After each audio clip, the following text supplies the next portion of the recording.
They left me with an $8,500 resort bill. Just walked out. No goodbye, no apology. My daughter Emma and her husband Tyler took the first flight back to Chicago, leaving me stranded at the Hamilton Princess Resort in Bermuda with a tab that could buy a decent used car. The hotel manager handed me the itemized charges: $850 per night for 4 nights, $585 in wine they ordered, $740 in spa treatments I never authorized. Most fathers would panic, call frantically, beg their kids to come back and fix this mess. I took out my phone, snapped a photo of every line item, and smiled. That smile should have scared them, because for months I'd been quietly documenting something else. Every unpaid loan, every forgotten wallet, every time they treated me like their personal ATM. They had no idea what was coming next. If you've ever been used by family, you'll want to hear how this ends. The whole thing started 3 months earlier when Emma called me on a Tuesday evening. "Dad, we need to talk about family time." Her voice had that practiced warmth she used when she wanted something expensive. "Tyler and I have been discussing it, and we think you've been too isolated since Mom passed." I was washing dishes in my quiet kitchen, the same routine I'd followed for 2 years since losing Margaret. "I'm doing fine, sweetheart." "No, Dad, you're not. You barely leave the house. You need to start living again." She paused for effect. "We want to take you somewhere special, as a family." That's when Tyler's voice joined the call. Speakerphone, always a bad sign. "Richard, what Emma's trying to say is that successful families invest in experiences together. We've been looking at this incredible resort in Bermuda, the Hamilton Princess, 5 stars. It's exactly what you need." I dried my hands slowly. "Sounds expensive." "Dad," Emma's voice sharpened, "don't you want to spend time with us? With your grandchildren's future parents? The guilt trip. Classic Emma. She'd been perfecting it since she was 12. "Of course I do." "But no buts," Tyler interrupted. "This is about healing, about moving forward. The reservation is already made for next month. 4 nights, 3 of us, the Ocean View suites. I didn't agree to—" "Dad, please." Emma's voice cracked slightly, the fake emotion that always worked on me. "We just want to help you. Mom would want this too. She'd want us to be together." And there it was, the Margaret card, the one trump card that still worked on a widower who missed his wife every single day. I sighed. "How much are we talking about?" "Don't worry about money right now," Tyler said quickly. "We'll figure out the details later. The important thing is commitment to family." But Tuesday morning changed everything. 3 weeks before our trip, I found Emma's text thread with her friend Sarah. She'd left her phone on my kitchen counter during Sunday dinner, face up, notifications visible. "Emma, OMG Dad finally agreed to Bermuda. T says the presidential suite is $850 per night, but Dad won't know until we're there, lol." Sarah: "Genius. Free vacation much?" Emma: "Plus T wants to order that expensive wine he saw on Instagram. Dad's treating, so might as well go big, right?" Sarah: "Your dad's so sweet. He has no idea, does he?" Emma: "None. He still thinks we're poor, struggling kids. Meanwhile, we're planning to redo the kitchen next month. I took photos of every message. Then I kept scrolling." Emma: "T says we should start talking inheritance soon, too. Dad's house is worth like $750,000, and he's just sitting on it." Sarah: "Morbid much?" Emma: "Not morbid. Practical. Dad's 62. Mom's gone. He's got no other family. That money should be working for us while we're young enough to enjoy it." I sat in my kitchen for an hour, staring at those messages. My coffee went cold. My hands shook slightly. This wasn't about healing. This wasn't about family bonding. This wasn't about helping their grieving father move forward. This was about money. My money. And they saw me as nothing more than a walking inheritance with a credit card attached. The next few weeks revealed the full pattern. Suddenly, Emma was calling twice a week, always with financial undertones. "Dad, did you update your will recently?" And "Dad, Tyler thinks you should consider downsizing soon." And "Dad, we're happy to help you manage your finances if things get overwhelming." Meanwhile, Tyler started dropping investment advice during our phone calls. "Richard, at your age, you should be thinking about liquidity." And "Richard, successful people diversify their assets before retirement." They weren't subtle. They weren't even trying to be subtle. During our last family dinner before Bermuda, Tyler actually said, "Richard, Emma and I have been discussing your long-term care options. We think it makes sense to start planning now, while your mind is still sharp." I was 62, not 92. Emma nodded enthusiastically. "We've already researched some really nice senior communities. The good ones have waiting lists, so we should apply soon." "Apply for what?" I asked. "For your spot, Dad. These places fill up fast. And honestly, rattling around in that big house alone can't be healthy." My house. The house Margaret and I bought 35 years ago. The house where we raised Emma. The house where Margaret spent her final months, surrounded by 4 decades of memories. They wanted to liquidate it, turn it into cash. Cash they could access. "I'm not ready for assisted living," I said quietly. Tyler laughed. "Richard, nobody's ever ready, but forward-thinking families plan ahead." Emma reached across the table and patted my hand. "Dad, we're not trying to rush you. We're just trying to help. You've done so much for us over the years. Now it's our turn to take care of you. Take care of me by selling my house and spending my money." That night, I made a list. Every loan I'd given them that was never repaid. The $45,000 down payment on their house in 2019. The $28,000 I contributed to their wedding. The monthly car payments I'd been covering for Tyler's BMW. $680 a month for 18 months now. The total was $89,000. $89,000 they'd taken from me over 5 years, always with promises to pay back when things stabilize. Things had been stable for Tyler for 2 years now. His marketing consultancy was pulling in 6 figures. Emma's graphic design business was thriving, but they never paid back a penny. Because why would they?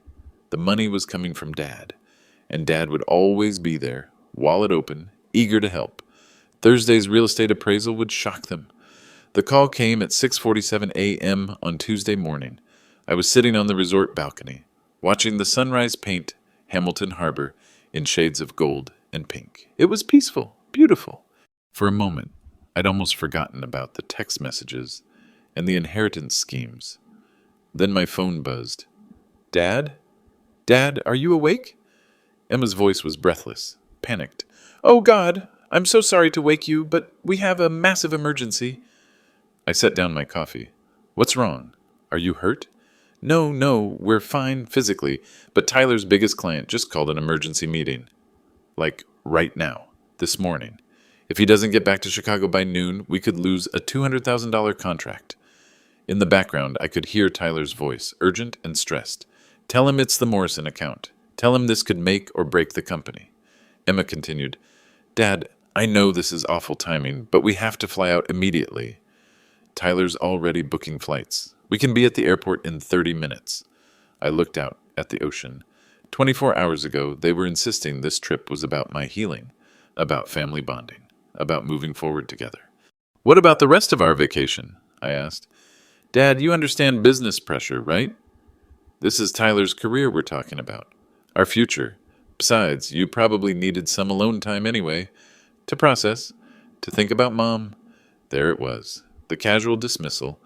The assumption that I'd just accept their abandonment because, after all, I was just the sad old widower who needed to process. "Emma, the hotel bill." "Oh, Dad, don't be so dramatic. It's just money. You can handle one hotel bill. We'll settle up when we get home, obviously." "Obviously." Tyler's voice got louder. "Tell him we'll take care of everything later. Richard understands. Successful people make quick decisions. Richard, you there?" The phone was passed to him. "Richard, look, I know this seems sudden, but this is how business works. The Morrison people fly back to Dallas tonight. If I'm not in that conference room by 2 p.m. showing them the Q3 projections, they'll sign with our competitor. We're talking about $250,000 in annual revenue. Tyler, I understand emergencies, but no, you don't understand, Richard. With respect, you worked insurance for 30 years. Steady salary, predictable clients, pension at the end. The entrepreneurial world is different. When opportunity calls, you answer. When crisis hits, you respond immediately." The condescension was breathtaking. Tyler was explaining business to me like I was a child who'd never held a job. "What about the spa appointments? The dinner reservations? Richard, those are just bookings. Money, you reschedule, you pay cancellation fees, you move on. But losing Morrison? That's our future, Emma's future, your future, grandchildren's future. Emma took the phone back. Dad, please don't make this harder than it already is. We feel terrible leaving you, but you'll be fine. You're a strong, independent man. Maybe this is exactly what you need. Some quiet time to reflect. Quiet time to reflect. While paying their $8,500 vacation bill, the hotel checkout isn't until Thursday. That's 2 more nights. Dad, you love reading. Bring a book down to the beach. Take long walks. Maybe it's a blessing in disguise. A blessing. Their financial emergency was my blessing. Emma, sweetheart, the total cost of this trip? Dad, please. Don't you trust us? Haven't we always been good for it? We're not asking you to pay forever. Just cover things for now, and we'll figure out the money later. Later. Always later. Tyler's voice returned, shouting from across their hotel room. The taxi's here. Richard, we've got to run. Family emergency. Business emergency. You understand? I understand, I said quietly. Great. Thanks, Richard. You're the best. Talk soon. The line went dead. I sat on the balcony for another hour staring at my phone. At 8:15 a.m., I walked down to the lobby and found the hotel manager, Mr. Patterson, waiting with a leather folder. Mr. Davis, I'm sorry to bother you, but there seems to be some confusion about your checkout arrangements. He opened the folder. The bill was itemized across 3 pages. Room charges, $3,400. Food and beverage, $2,890. Spa services, $1,240. Miscellaneous charges, $970. Total, $8,500. Your daughter and son-in-law checked out this morning, but the reservation was made under your name and credit card. They mentioned you'd be handling the final settlement. Of course they had. Mr. Patterson, were there any additional charges after I went to bed last night? He flipped through the pages. Yes, sir. 2 bottles of champagne charged to room service at 11:30 p.m. Celebration drinks, according to the notation. They'd been celebrating their successful Hawakan job, celebrating their escape, celebrating leaving the old man with the bill. Mr. Davis, is there a problem with the charges? I looked at the bill again, really looked at it, not just the total, but the details. The wine they'd ordered without asking, the spa treatments they'd booked without mentioning, the room service charges that appeared every few hours. They'd been systematically running up expenses, knowing I'd have to pay. Mr. Patterson, I'll need itemized receipts for everything, and I'd like copies of the original reservation details, including who authorized each charge. Certainly, sir. Is there an issue? I smiled. The same smile I'd given that first morning when they abandoned me. No issue at all, just being thorough. I see. Well, I'll make some quick decisions too. I called my lawyer at 7:15 a.m. Thompson and Associates had handled our family's legal affairs for 15 years. Margaret's will, the house deed, Emma's college fund setup. Tom Thompson answered on the second ring. Richard, you're calling early. Everything okay? Tom, I need to discuss some changes to my estate planning today. Changes? We just updated everything after Margaret passed. Is this about adding provisions for Emma's future children? No, it's about removing provisions for Emma entirely. Silence on the other end. Richard, that's a significant decision. Maybe we should schedule a meeting when you're back from vacation. Talk through... Tom, I'm not making this decision emotionally. I've been documenting financial patterns for months. Emma and her husband just abandoned me in Bermuda with an $8,500 hotel bill this morning. Left me sitting here while they flew back to Chicago for a convenient business emergency. Jesus, are you sure it wasn't legitimate? Tom, Tyler's been unemployed for 6 months. I've been paying his BMW lease. There is no Morrison account. I spent 20 minutes walking Tom through the evidence, the text messages about my inheritance, the senior living community suggestions, the $89,000 in unpaid loans. Richard, if you're certain about this direction, we'll need a comprehensive asset review, property valuations, investment portfolios, beneficiary updates across all accounts. How quickly can we move? Fast. If you're serious about major changes, I'd recommend starting with a current property appraisal. Then we can discuss alternative beneficiaries, charitable giving structures, whatever you decide. Alternative beneficiaries, charitable giving. The ideas started forming immediately. By 9 a.m., I'd made 6 phone calls. First, Hamilton Realty in Chicago. They'd handle the property appraisal. My house had appreciated significantly since 2019. The neighborhood had gentrified, property values were soaring. Second, Harris Investment Group. I wanted current valuations on my retirement accounts, stock portfolio, and CDs. Everything Margaret and I had built over 3 decades. Third, the BMW dealership. How much would it cost to break Tyler's lease early? I was the co-signer. I had rights. Fourth, American Airlines. I changed my return flight from Thursday to Saturday.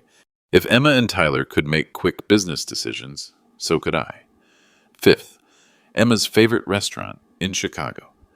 Cancellation of the family dinner reservation I'd made for next Sunday, the one where I'd planned to announce I was updating my will to include provisions for future grandchildren.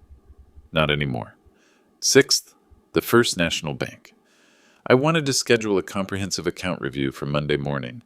At 10:30 a.m., my phone rang. "Dad, how are you feeling?" We made it back safely. Tyler's meeting went great. Emma's voice was bright, cheerful, completely oblivious. "I'm fine, sweetheart. Taking care of some business." "Business? Dad, you're supposed to be relaxing, reading on the beach, enjoying the quiet time." "I am enjoying it. Very productive morning, actually." "Productive how?" "Oh, just making some calls, updating some arrangements. Quick decisions, like Tyler said." A slight pause. "What kind of arrangements?" "Nothing urgent. We'll talk when I get back." "Dad, you're being weird." "What aren't you telling me?" "Emma, didn't Tyler say successful people make quick decisions when opportunities arise?" "Well, yes, but I'm making some quick decisions about opportunities." "What opportunities?" "Dad, you're scaring me." "No need to be scared, sweetheart. Just some long overdue estate planning, beneficiary updates, portfolio adjustments, adult decisions." Another pause, longer this time. "Beneficiary updates?" "Dad, we should discuss any major financial decisions together, as a family. Tyler has some excellent insights about wealth management." Tyler, the unemployed marketing consultant with excellent wealth management insights. "Emma, I appreciate the concern, but these are my decisions to make, my assets to manage." "Of course, Dad, but we're your family. We should be involved in anything that affects our future. Our future, not my future, our future." "Emma, let me ask you something. That hotel bill you left me with, when exactly are you planning to reimburse me?" "Dad, we said we'd figure out the money later." "Why are you being so weird about finances all of a sudden?" "I'm not being weird. I'm being practical, like you and Tyler taught me." "Taught you?" "Business principles. Quick decisions. Successful people responding to opportunities immediately." "Dad, what opportunities?" "You're retired." "Exactly. I'm retired, with assets to manage and decisions to make.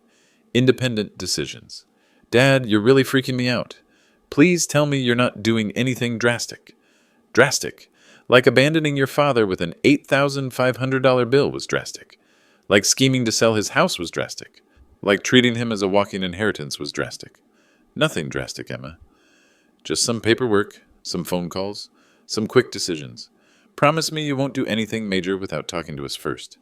U.S. Tyler and Emma, the decision-making unit that didn't include me unless my wallet was involved.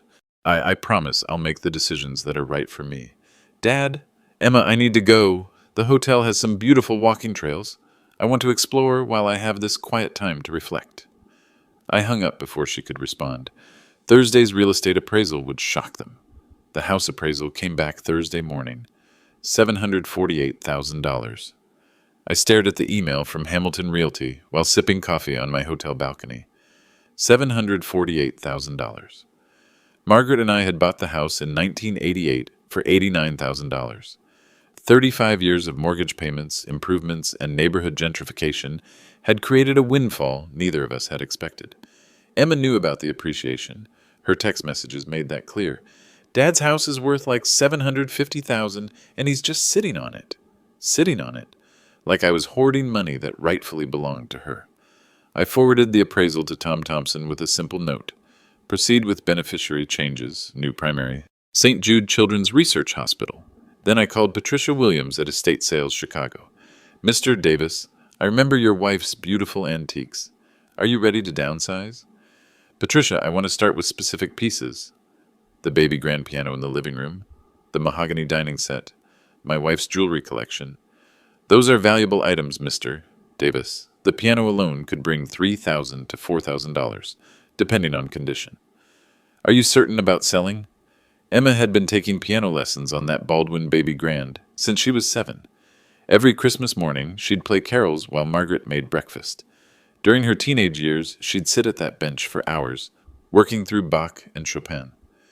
2 months ago, she'd mentioned to Tyler that she couldn't wait to move that gorgeous piano to our house someday. I'm certain, Patricia. Price it to sell quickly. And the dining set? Margaret's pride and joy. Victorian mahogany, 8 chairs, matching china cabinet. We'd saved for 2 years to buy it in 1995. Emma had insisted her wedding photos be taken in that dining room because it's so elegant, so timeless. Last month, Tyler had measured the space to see if it would fit in their newly renovated dining room. Price it fairly, but move it fast. Mr. These items have such sentimental value. Perhaps you should discuss with family. Patricia, I am the family. These are my possessions to sell. Of course, sir. When would you like me to assess everything? Saturday afternoon. I'll be back from Bermuda. By Friday afternoon, I'd taken photos of everything Patricia would be evaluating. The piano bench where Emma had learned Mozart. The dining room table where we'd celebrated her high school graduation, college acceptance, job promotions, engagement. I uploaded each photo to our family group chat with simple captions. Piano photo, spring cleaning. Dining set photo, spring cleaning. Jewelry collection photo, spring cleaning. My phone started buzzing within minutes. Emma. Dad, what does spring cleaning mean? Emma. Dad, please call me. Emma. Dad, answer your phone. Tyler. Richard, we need to talk immediately. What are these photos? I waited 2 hours before responding. Me. Downsizing? Adult decisions? Emma. What do you mean, downsizing? That's Mom's piano. Me. It's my piano now. Margaret's gone. Emma. Dad, you can't sell Mom's things without talking to us first. Tyler. Richard, this seems impulsive. Let's discuss before making permanent decisions. Me. Like you discussed leaving me with an $8,500 hotel bill? Radio silence. Then Emma called. Dad, what is wrong with you? You're acting completely irrational. I'm acting like a successful person making quick decisions. This isn't quick decision-making. This is emotional revenge. Revenge. Interesting choice of words. Emma, I'm not taking revenge. I'm taking control of my assets, my possessions, my future. But that piano has been in our family for 20 years, and now it's not. Dad, please, can we just talk about this when you get home? Maybe you're having some kind of breakdown. The stress of traveling alone, being abandoned. I wasn't abandoned, Emma. You made a business decision. Remember? Quick decisions. Successful people respond to opportunities immediately.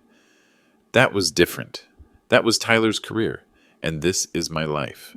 Dad, if this is about the hotel bill, we'll pay you back. We always pay you back. When? When do you pay me back? Silence. The BMW lease. 18 months at $680 per month. That's $12,240. When do you pay that back? Dad, the wedding, $28,000. When do you pay that back? Dad, that was a gift. The house down payment, $45,000. When do you pay that back? Dad, stop. $89,000, Emma. $89,000 you owe me. And you think I'm having a breakdown because I'm selling a piano? Those weren't loans. Those were family investments. Investments in what? In us. In our future? In your grandchildren's future. What grandchildren, Emma? You've been married 3 years. No kids, no pregnancy announcements, just schemes about my inheritance and suggestions about senior living communities. You're planning to spend my money while I'm still alive. The truth hung between us like a blade. Dad, that's not fair. Fair? You left me stranded in Bermuda with a bill that could buy a car. You've been scheming about my house value. You've been pushing assisted living communities, and I'm being unfair? We care about you. You care about my assets. That's not true. Emma, I saw your text messages. Your phone was face up on my kitchen counter 3 weeks ago. I read everything. Dead silence. You saw Dad has no idea, does he? That one was particularly illuminating. I could hear her breathing change. Panic setting in. Dad, those texts were taken out of context. What context makes that money should be working for US while we're young enough to enjoy it acceptable? Dad, Saturday afternoon, Patricia Williams will appraise the piano, dining set, and jewelry. Sunday morning, they'll be listed for sale. Quick decisions, Emma. Successful people don't hesitate when opportunities arise. What opportunities? You're destroying family heirlooms. I'm liquidating assets, just like you and Tyler suggested I should do with the house. Click. I turned off my phone and ordered a bottle of wine. The same Chateau Margaux they'd charged my room. But they had no idea what evidence I'd been collecting. Saturday morning, I found Emma's car in my driveway. She was sitting on my front porch, arms crossed, face red from crying, or anger, or both. Tyler stood beside her, checking his phone with theatrical impatience. Dad, we need to talk. Emma's voice was strained. Right now. I unlocked my front door. Patricia will be here in 2 hours. You should probably leave before then. We're not leaving until you explain what the hell you think you're doing. Tyler looked up from his phone. Richard, this tantrum needs to stop. You're embarrassing yourself. Tantrum. I set my suitcase down in the hallway. Come in. Let's discuss this like adults. Emma pushed past me, heading straight for the living room. She stood next to the piano, one hand on the bench, like she was protecting it. Dad, this piano is part of our family history. Mom played Christmas carols on it. I learned Bach on these keys. Our kids will learn music here someday. What kids, Emma? Our future kids. When? You've been married 3 years. Tyler stepped forward. Richard, family planning isn't your business. Emma and I will have children when we're financially ready. Financially ready? I've given you $89,000. How much more financial readiness do you need? Those were investments in our relationship, in our stability. And this is an investment in my independence. Emma's voice cracked. Dad, you can't just sell everything Mom loved. These pieces have sentimental value. Sentimental value to who? You live in Lincoln Park. You haven't visited this piano in 6 months. That's because we've been busy. Busy planning my estate. Busy researching senior living facilities. Busy calculating inheritance values. Tyler's face flushed. Richard, you're twisting our concern into something sinister. We care about your welfare. My welfare? Or my wealth? Both. Family wealth is generational wealth. Smart families plan ahead. Smart families don't abandon each other in foreign countries with $8,000 bills. Emma started crying, real tears this time. Dad, we had an emergency. What emergency? Tyler's been unemployed for 6 months. There is no Morrison account. Tyler went rigid. How did you... I called Morrison Industries yesterday. They've never heard of you. The silence was deafening. Emma looked at Tyler with genuine shock. Tyler? You said, Emma, let me handle this. Tyler's voice changed, becoming aggressive. Richard, you had no right to contact my business associates. I had every right to verify the emergency that cost me $8,000. You're a bitter old man who can't handle being alone. The words hit like a slap. Tyler, that's enough, Emma whispered. No, Emma, it's not enough. Your father is having some kind of mental breakdown, and instead of getting help, he's liquidating assets out of spite. I walked to the mantelpiece and picked up a framed photo of Margaret. Tyler, my wife died 2 years ago after a 10-year battle with cancer. I spent every day of those 10 years caring for her, feeding her, bathing her, holding her hand through chemotherapy, and in all that time, Emma visited maybe 20 times. Dad, 20 times in 10 years, but now, suddenly, you're concerned about my mental health and my need for family. Tyler stepped closer, trying to intimidate. Richard, you're making a huge mistake. Family is forever. Money is just money. Then you won't mind me spending my money however I choose. That's our inheritance you're pissing away, Emma gasped. Tyler, what? It's true. That money is supposed to secure our future, our children's future, and he's throwing it away because his feelings got hurt. I smiled, the same cold smile from the hotel balcony. Tyler, you just proved my point. It was never about my welfare. It was always about your inheritance. Emma was crying harder now. Dad, please, can't we work this out as a family? Emma, we stopped being a family the moment you left me stranded in Bermuda. Through the window, I saw Patricia Williams parking her van. Gentlemen, ladies, time's up. The only mistake was trusting you. By Sunday evening, Emma had launched her campaign. It started with a Facebook post at 6:47 p.m., the exact time they'd called me in Bermuda. Calculated timing, maximum emotional impact. Heartbroken tonight. My father is going through something difficult and making decisions that don't reflect the loving man who raised me. Mental health struggles are real, especially for elderly widowers. Please keep our family in your thoughts as we navigate this challenging time. The post included 3 photos, Emma and me at her college graduation, both of us smiling, Tyler, Emma, and me at their wedding reception, champagne glasses raised, a recent photo of me sitting alone at my kitchen table, looking tired and sad, a picture I didn't remember her taking. Within an hour, she had 47 comments. So sorry, Emma. Grief affects everyone differently. Have you considered professional intervention? There are specialists who help with elder care transitions. My dad went through the same thing after Mom died. It's heartbreaking but temporary. Then Tyler shared the post in our neighborhood Facebook group. Maple Grove community had 2,400 members. People who'd known Margaret and me for decades. People who'd watched Emma grow up, seen her graduate high school, celebrated her wedding. Tyler's caption: asking for prayers and advice. My father-in-law is struggling with some concerning behavioral changes. We're worried about his judgment and decision-making. Has anyone dealt with similar situations? Any resources for families dealing with elderly mental health crises? Elderly mental health crisis. I was 62 years old. The comments multiplied. Tyler, you're such a caring son-in-law. Richard is lucky to have you looking out for him. This is so hard. My uncle went through something similar. There are legal options if his judgment is truly compromised. Have you spoken to his doctor? Sometimes depression manifests as erratic financial behavior. Legal options: compromised judgment, erratic financial behavior. They were building a case. Public opinion first, then legal intervention. Emma posted an Instagram story the next morning, a video of her sitting in my living room, tears streaming with the piano visible in the background. This piano taught me to love music. My mom played it every Christmas morning. Dad wants to sell it to strangers because he's angry at the world.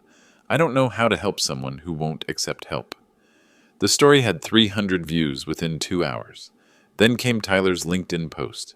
Professional network, business contacts, more credibility. Family caregiving update? Sometimes success in business means nothing if you can't help the people you love most. My father-in-law is struggling with major life transitions, and traditional approaches aren't working.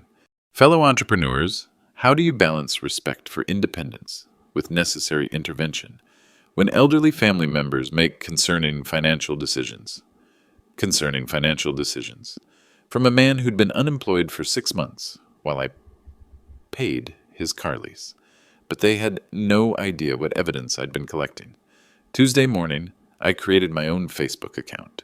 Richard Davis, age 62, Chicago resident, widower, retired insurance executive. My first post was simple. Recent claims about my mental health are greatly exaggerated. I'm making thoughtful decisions about my own assets and my own life. Adults have the right to manage their possessions without family approval. Thank you for your concern, but I'm doing exactly what I choose to do. I included one attachment, a photo of the itemized Hamilton Princess Resort bill, $8,500 in charges, dated 5 days ago. The reaction was swift. Emma called within minutes. Dad, what are you doing? You're making this public. Emma, you made it public when you posted about my mental health crisis.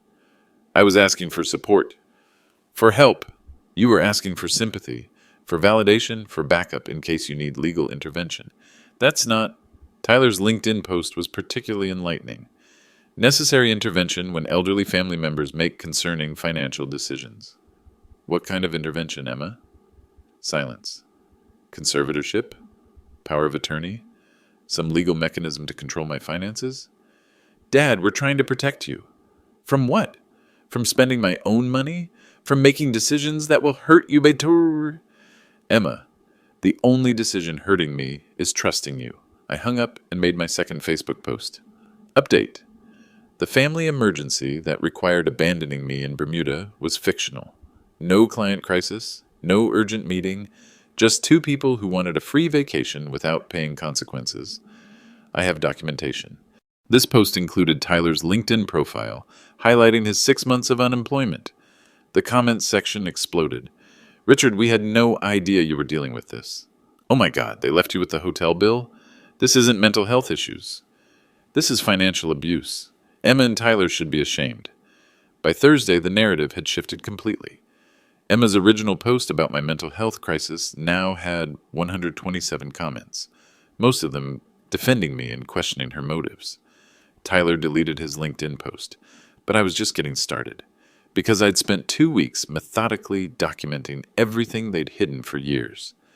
Thursday night, I spread everything across my dining room table, the same mahogany table Emma wanted to inherit someday. 27 months of financial records, every check, every bank transfer, every credit card charge that told the story of their systematic exploitation. I started with a legal pad and created columns: date, amount, purpose, repayment status, evidence. The BMW lease was easiest to document. I'd co-signed in January 2022 because Tyler's credit was temporarily compromised after a business partnership gone wrong. Monthly payments, $680. Duration, 24 months. Total, $16,320. Amount repaid, $0. I had every bank statement showing the automatic withdrawals. Next, the wedding expenses. Emma had insisted on just a small ceremony, Dad, nothing elaborate. The final cost told a different story. Venue deposit, $8,500. Catering, $12,400. Photography, $3,200. Flowers, $2,900. DJ and sound system, $1,800. My contribution, $28,000. Their contribution, $0. I had copies of every check, every vendor receipt, every payment confirmation. The house down payment was more complex. December 2019, Emma called in tears. "Dad, we found the perfect house, but we need to move fast. The seller has multiple offers. If we can't put down $45,000 by Friday, we'll lose it." I'd liquidated a CD to help them. The paperwork was clear: loan, not gift, to be repaid when the market improves and we can refinance. The market had improved dramatically. Their house was now worth $340,000. They'd never mentioned refinancing, but the small expenses told the real story, the pattern of exploitation disguised as family emergencies. Car repairs for Emma's Honda, $2,400 in March 2021. "Dad, I can't get to work without reliable transportation." Tyler's business license and insurance, $1,800 in June 2021. "Richard, this investment will pay off huge when the company takes off." Emma's graphic design equipment, $3,200 in September 2021. "Dad, I need professional tools to compete for better clients." Holiday expenses every year, $1,500 to $2,200. "Dad, we want Christmas to be special, but money's tight after buying the house." Birthday gifts for me, purchased with my own money, $400 to $600 annually. "Dad, we want to get you something nice. Can you help us out until payday?" The total was staggering. $89,247 over 5 years. Nearly $90,000. More than many people made in 2 years of full-time work. I photographed every document.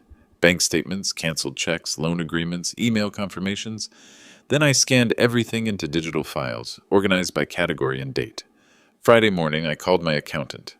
"Richard, this is comprehensive documentation.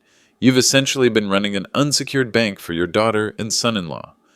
How much interest would this represent at market rates? Conservative estimate, 7% annually. That's an additional $31,000 in lost investment income over 5 years. $31,000 in opportunity cost. Money that could have been earning returns, building my retirement security, funding my own future care needs. Instead, it had funded their lifestyle while they simultaneously planned to liquidate my assets. Saturday afternoon, I organized everything into a presentation folder. Professional, thorough, impossible to dismiss as the ramblings of a mentally unstable widower. Section 1. Loan documentation, $89,247 total. Section 2. Repayment history, $0 total. Section 3. Interest and opportunity costs, $31,000 estimated. Section 4. Recent inheritance schemes. Text message screenshots. Section 5. Bermuda abandonment. Hotel bill, flight records, false emergency claims. Section 6. Social media campaign. Screenshots of mental health accusations. I made 3 copies. One for Tom Thompson, my lawyer. One for my files. One for the family meeting I was planning. Sunday morning, Emma texted, "Dad, can we please talk?" "This has gone too far. We need to work this out as adults." "Adults." I replied, "Family dinner Tuesday night. Janet's house. I'll bring documentation." My cousin Janet had been hosting monthly family dinners for 15 years, usually 8 to 12 relatives. Janet and her husband Bob, my brother-in-law Mike, Emma and Tyler, a few cousins and their spouses. This Tuesday, I'd requested everyone attend. Important family announcement, I'd told Janet. Richard has some things he needs to share with everyone. Janet assumed I was announcing engagement to a new girlfriend, or a retirement travel plan, or maybe news about downsizing. She had no idea I was planning a public audit. Emma responded, "Dad, please don't do anything you'll regret. Whatever you're planning, we should discuss privately first." Privately, where they could manipulate, gaslight, and control the narrative.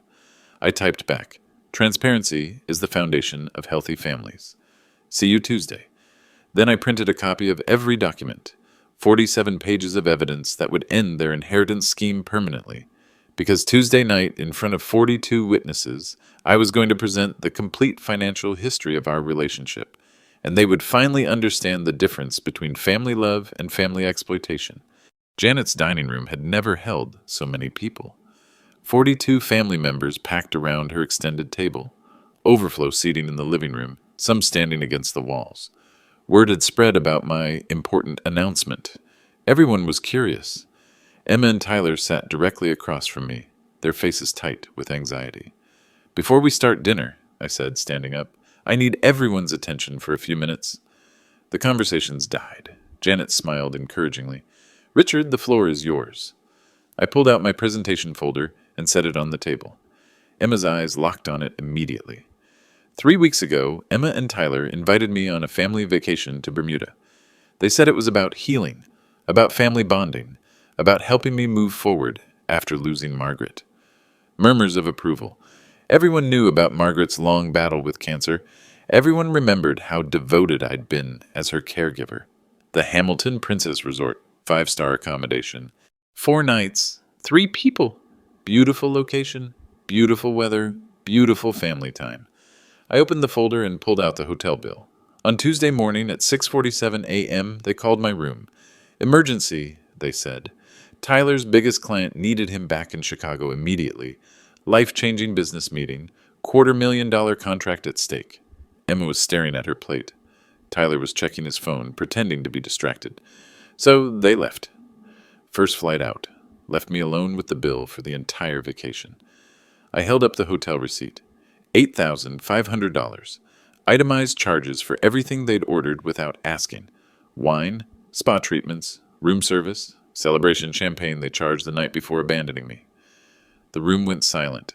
Janet's husband Bob leaned forward. "Jesus, Richard, they stuck you with the whole thing?" "Every penny. But that's not the most interesting part." I pulled out my phone and opened the Morrison Industries website. Tyler's emergency client meeting? I called Morrison Industries yesterday. They've never heard of Tyler Brown.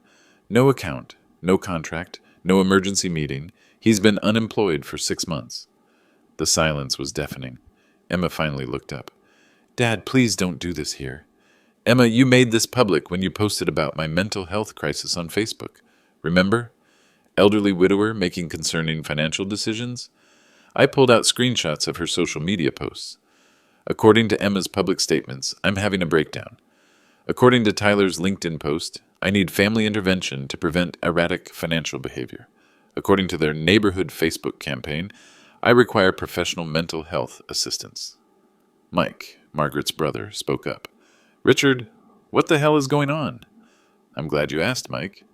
Because I've been documenting some very interesting patterns." I opened the financial records section. For 5 years, Emma and Tyler have been borrowing money from me. Always emergencies. Always temporary. Always with promises to pay back when things stabilize. I started reading from my ledger. Car down payment, March 2019, $4,000.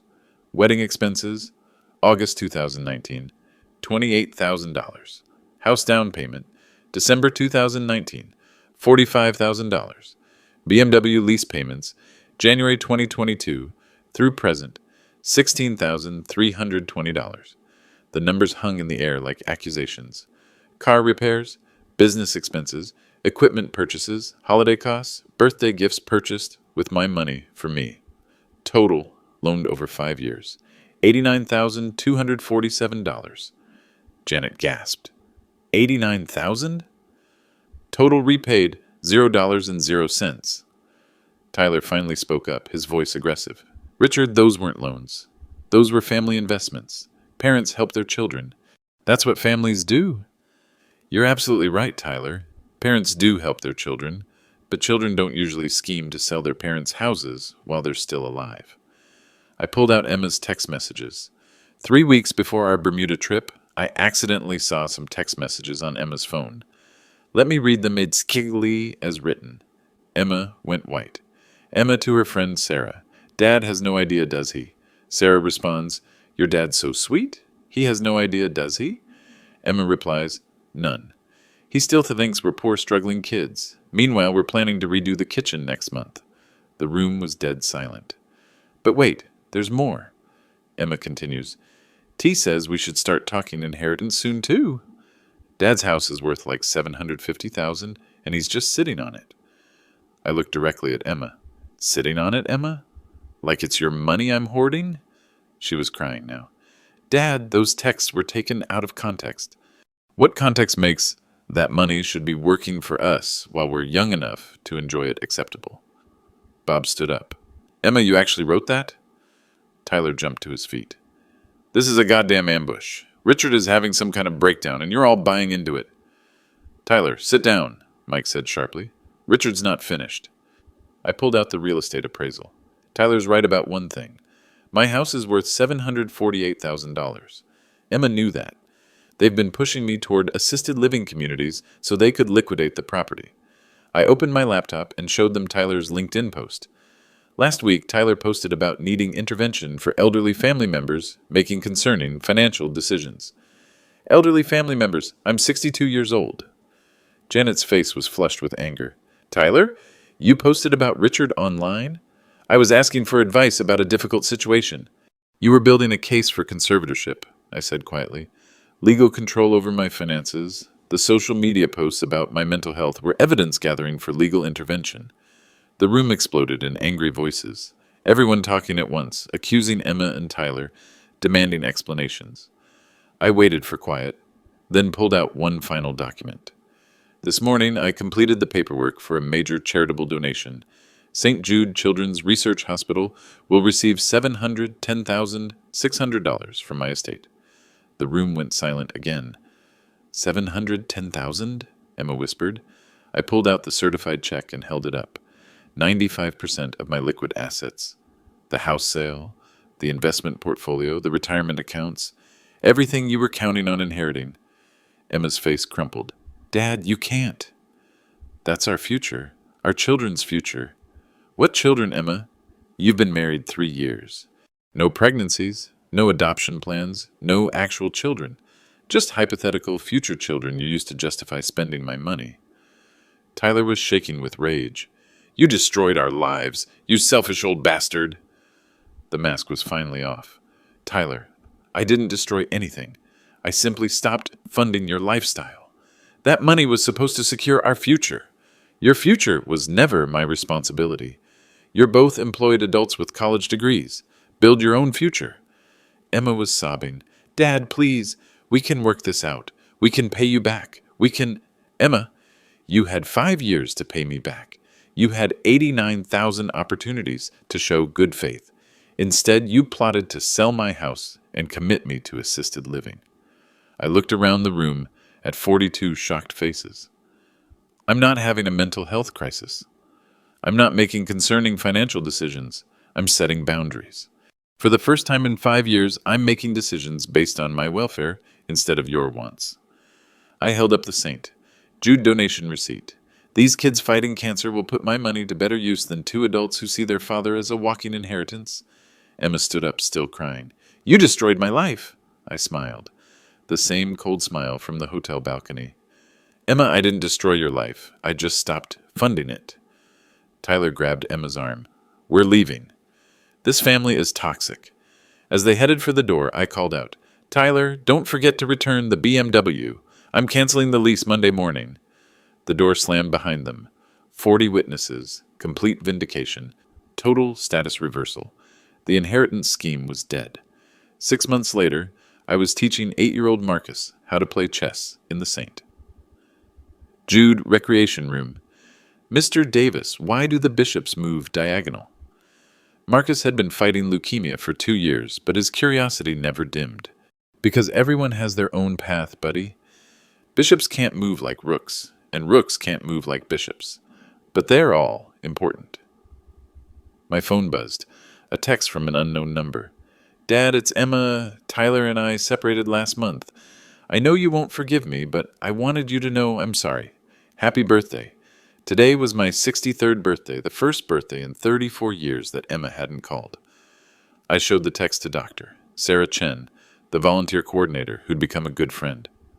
Are you going to respond? I don't think so. Apologies require changed behavior, not just changed circumstances. Sarah nodded. How do you feel about Tyler leaving her? Predictable. When the inheritance money disappeared, so did his motivation for the marriage. Through the window, I could see the new children's wing under construction. My donation had funded the first phase, advanced treatment rooms, family housing, research labs. The plaque would read, in memory of Margaret Davis and in honor of second chances.